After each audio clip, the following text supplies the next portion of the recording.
Hi everyone. Today we are moving on to a different poem in a different historical context. Okay. So last time we looked at the perspective. I'll just put that onto full screen. Who will do it? Yeah.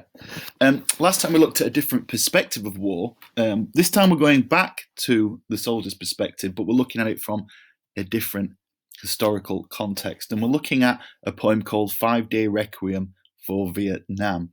I don't know how much you guys know about the Vietnam War.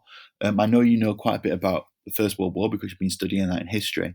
And you've probably picked up things or seen films or documentaries about it. So what we're going to start with today is just to give everyone a little bit of background knowledge. Now, the history of the Vietnam War, there's actually a series on Netflix that's like 10-hour-long episodes each. That's really comprehensive, that's awesome, which I would recommend. But not all of you are interested in history. So we just need to make sure that we cover all the bases to make sure that we understand the basics. So what I've got is I've got a link here, okay? It's just a short video, but it just includes a quick overview and some information about it. Now, if you don't understand terms like communism or democracy, or if you don't understand the Cold War, then you might want to look up these things as well in your own research. Now, I've given you extra time today. The work that I've given you is not 2 hours long, all right? So you should have extra time to do some independent research if you're just interested in it or there's certain gaps in your knowledge, okay? So you need to be a little bit independent there. So there's a nice video there that's nice and short that gives you some basic information. And then what we've got a short quiz. And I'd like you to look up the responses to this. So any answers you don't know, I'd like you to look them up and do that in terms of research. And I want you to get 10 accurate answers, okay? So first question there is about the dates of the war or the military conflict. Primarily, who was the war against? So who was it? Not who were pulling the strings behind the war and the conflict, but who were actually meant to be fighting. Question 3 there, what was the reason for the US involvement? Who was the president at the time? Who won the Vietnam War? How much did the US spend? How many American servicemen were killed?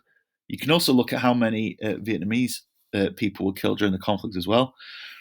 What terrain was the war fought over?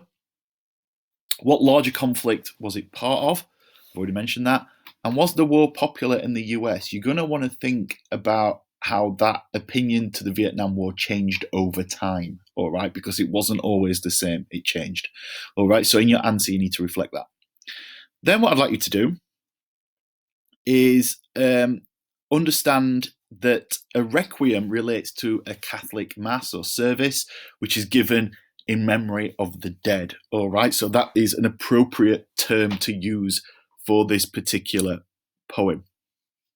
We are going to come back to this poem next time. So the only other thing I want you to do today is to read through the poem and then answer some detailed questions on it, all right? So hopefully this will work. If I just go to that. No, not that. Of course not. That'd be far too easy if it worked first time, wouldn't it? Right. There we are. Okay, so this is the poem that I'd like us to look at today. I'll just make sure it's on this screen because if it's on this side, it will get picked up by my Screencastify. So what's a requiem? You should be able to answer that. I'm just going to read through the poem.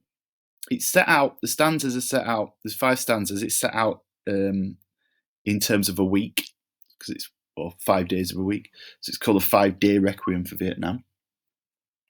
And each day has a kind of a different focus, all right? So it's quite an unusual and original way to structure a poem. It's by Nan Bramer in 1967, so in the middle of the war. So I'll just read it out to you, and then the questions at the side should be quite self-explanatory, okay? Now, you can work on this in pairs, but again, if you work in groups, I want you all to submit the work, all right? So if you do work in a 2 or even a 3, I think 3 is probably is most as we need to work in. I think that's probably an upper limit. Make sure you all submit so I can keep a track of who's completed the work. So let's go through this then. 5-day Requiem for Vietnam. Monday, the voice again. Same hollow tones, same pitch. Tabulating death like baseball scores. 100 gassed in tunnel, 80 bagged. The ghastly figures of the new arithmetic. The body count by ghouls. Tuesday, who made them crawl in mud? Who taught them murder? Who sent them to die, or even worse, to live, legless, or blind, or just remembering gutted corpses, spilled brains, bleeding sockets, armless children, breastless mothers? And what would Jesus say? Wednesday, what must we do before you hear us? We march, teach, write, sing our anger, paint banners in our blood, burn up cards that bid us to the slaughter, and in the ultimate scream, ignite our flesh. What must we do?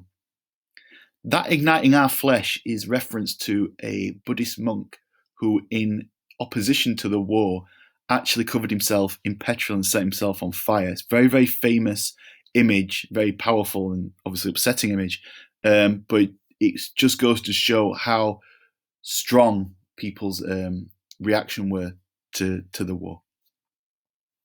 Thursday, again and once again, the master pulls the strings, demands consensus, and the puppets dance. I tremble for our country, that we must walk with downcast heads ashamed. And what will history tell of us? Who lets such monstrous things go on? And then Friday, I, who am not at home with prayer, find myself muttering, Lord, strike them dead. Let the betrayed not go unavenged forever. Spain, Guatemala, Santo Domingo, Vietnam. How many other stations of the cross? So, it's quite a bit to unpack there in each one.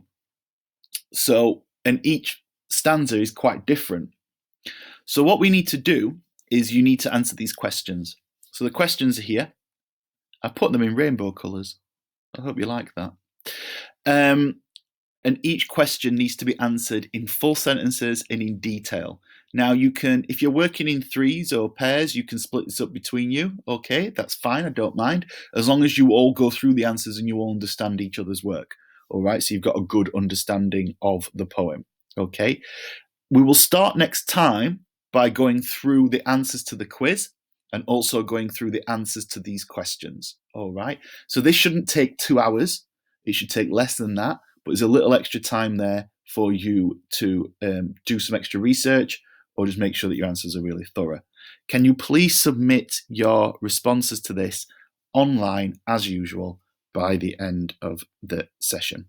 Okay, I'm online as always. If you've got any questions, thank you very much.